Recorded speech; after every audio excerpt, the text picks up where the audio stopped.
Okay, so before we put everything back in the car again, we want to make sure these treads are 100% free of any deposits from oil or dirt or anything. Because when we tighten this with the drive shafts, we want to use Loctite in there. Otherwise, we're risking the bolts to unscrew themselves, and that's going to be a disaster. Ask me, I've done it once. I don't want to do it again. So, but these are clean now, so everything should be good to go, except for the oil. So let's go get some gearbox oil, fill it up with 1.4 liter of oil.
So, gearbox engine back in the car, but we need to wait a little bit with putting everything together because we need to test drive the car.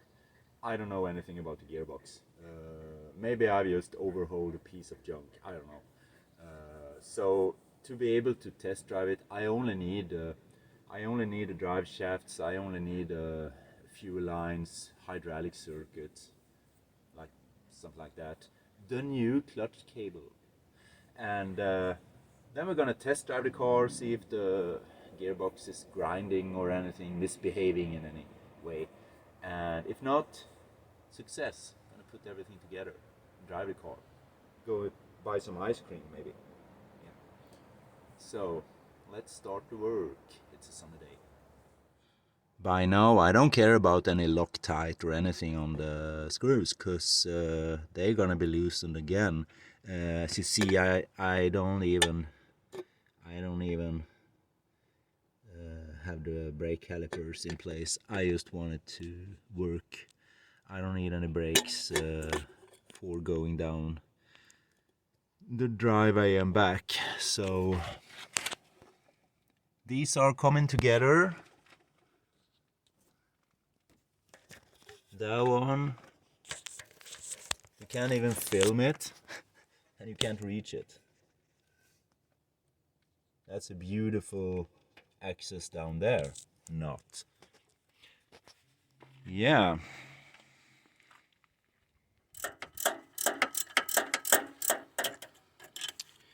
You really want to have this tool when dealing with these unreachable nuts and screws. these are perfect. And I have another one, or another model that is even better. This is, you don't have this leveler, you just switch the direction of it, and you can bend it like this or fold it.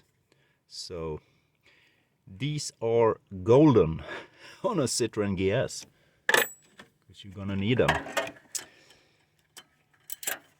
So this little thing, cleaned, and that goes straight down here. It's important to keep it straight, because otherwise it won't align.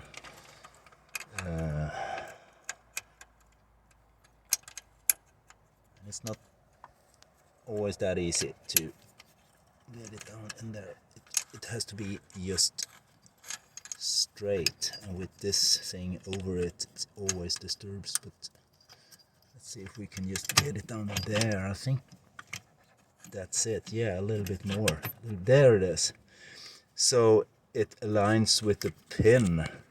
That's gonna be, it's gonna be there. Yeah. So now we have a gear leveler, and there's the pin. And we're not gonna wanna drop this little pin. I used to put an Allen key here and then hammer on it, because you can't actually reach with anything else. So Allen key to push this into position. And there's the pin aligned. Has to be flush with the surface around the hole. Otherwise it's gonna kink on the other side when you try to gear change. And this little thing here, that's the original locking nut. Could as well take a new one with a plastic lock in it, but this will probably do. So there.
and make a test drive without brakes.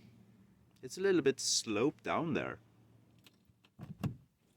So we're gonna drive the car down to the mailbox and back again without brakes, without the exhaust, but that's, well, doesn't matter. So we don't have any e-brake, we don't have any brake pedal, and if I step on a brake pedal, I'm gonna fill that little bucket, plastic bucket there in the engine bay with LHM, probably with a pretty ferocious pressure. So I'm gonna try not touch that one. Let's see. Wow. First gear in.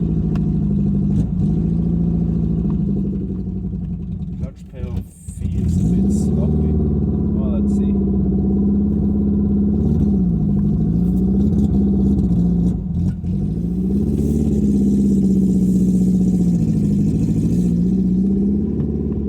Second gear.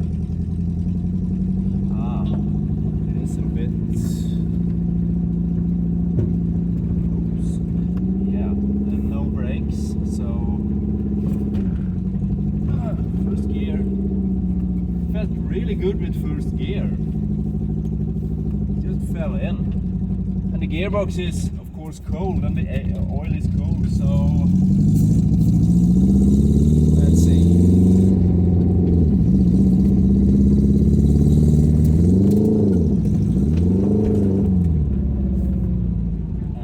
Stop. Ooh.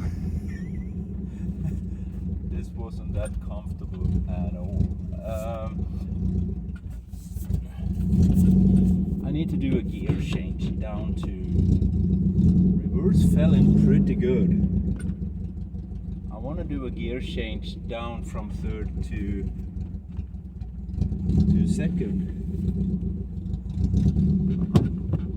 Sounds like the good old days when I was driving Gearses in very bad condition. They always leaked in the exhaust. So let's see. We can get a third gear like this, and then down changing, and fourth gear instead.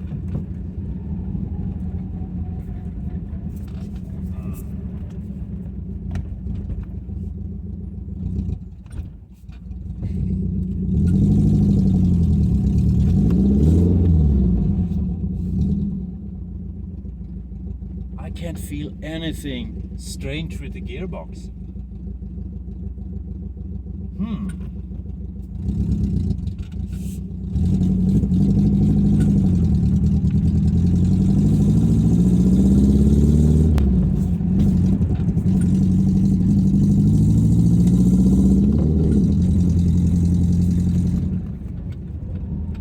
Second gear falls in perfectly from third.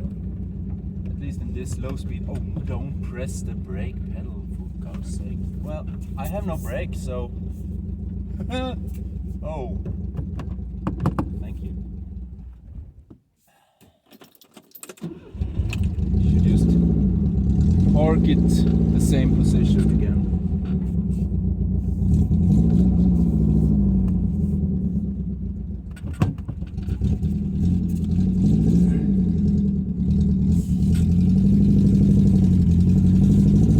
One more try. Feels really good. Third gear. Then speed down to.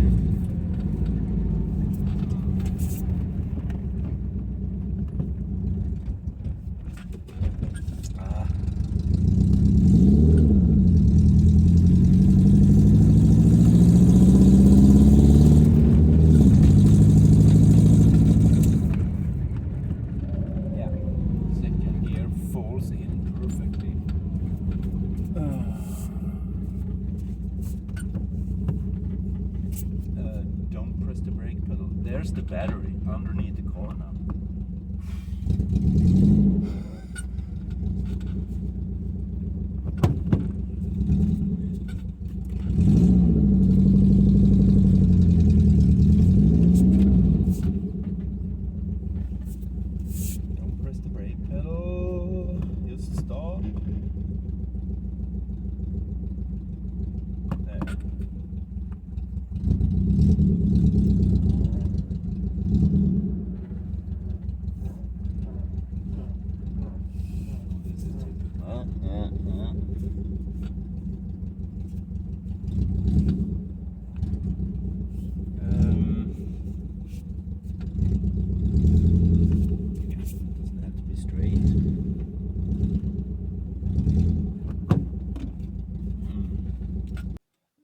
that was pretty interesting.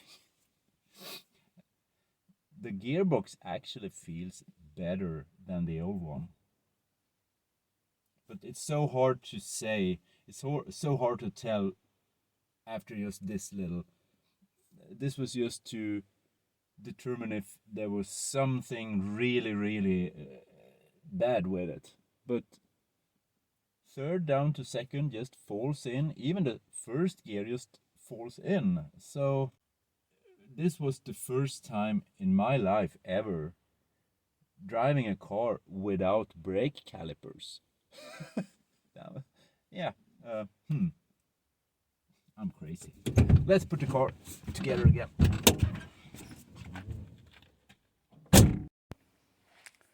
So here we have a little set of things to the front brakes.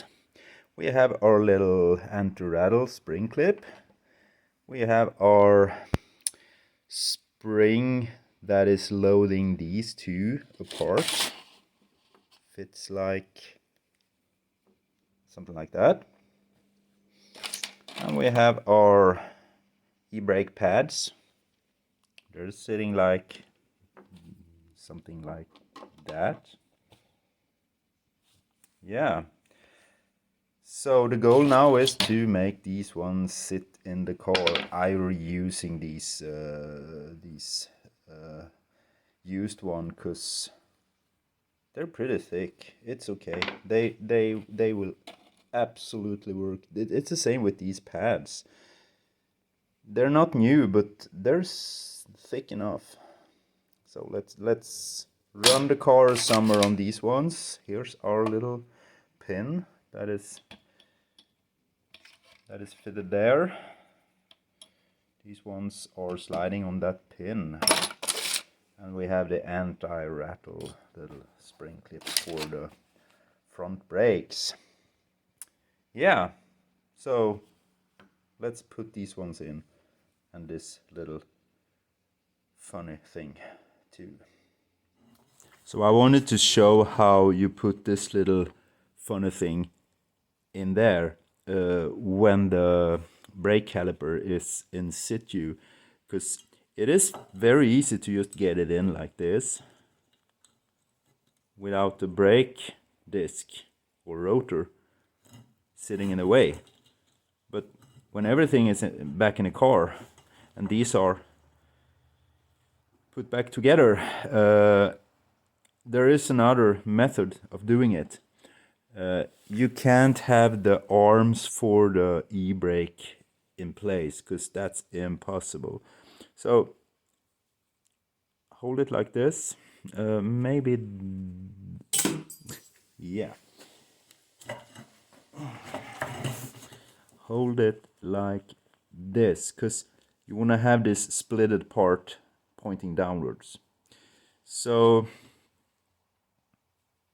go in there, turn it around so it comes in between the rotor and the other half of the caliper. Put it in there and then turn it up. That's how it should be.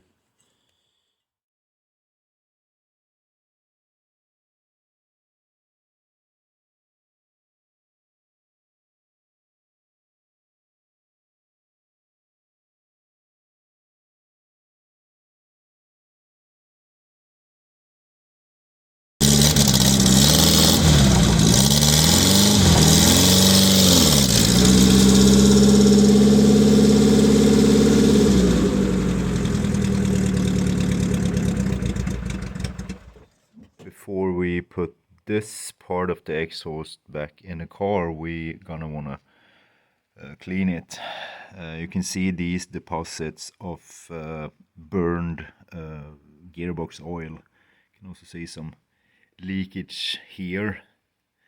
It was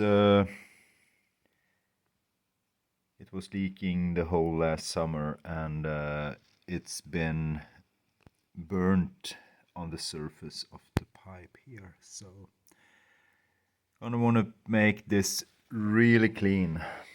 We don't want that awful smell anymore. So I cleaned it with some with some diesel fuel, I think it was, or just degreasant stuff. And then I just wire brushed it.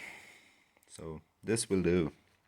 It looks like better access from above, but when trying to turn those nuts there, you realize that the access is actually crappy. So you have to do it from underneath. There you can see my special clamps. They're not by any means ready. I'm just testing this system out. But the main thing with those clamps is that they pull the pipes together harder than the original thing.